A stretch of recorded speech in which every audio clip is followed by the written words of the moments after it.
بعد صفقة كريستيانو رونالدو مع النصر المثيرة للجدل، وبالنسبة للعباد اللي تحب السبب الحقيقي متاعها تلقاني عامل فيديو اهبطوا تفرجوا فيه. حسيلو بعد الصفقة ذي خرجت جماهير الهلال، والهلال هي الجمعية المنافسة للنصر، خرجت مطالبة بانه ميسي يولي في الهلال بالرسمي. وقتها انا نقسم اللي انا ما عادش نتفرج في الكرة بقية حياتي.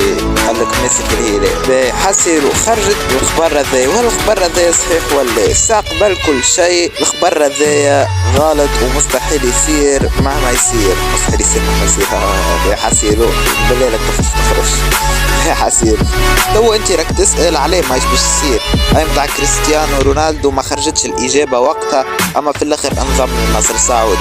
الحكاية دي ما يشبش تصير خاطر في صفقة كريستيانو رونالدو النصر صرح باللي هو عامل عرض لكريستيانو رونالدو، والإجابة متاع كريستيانو رونالدو ما خرجتش وقتها.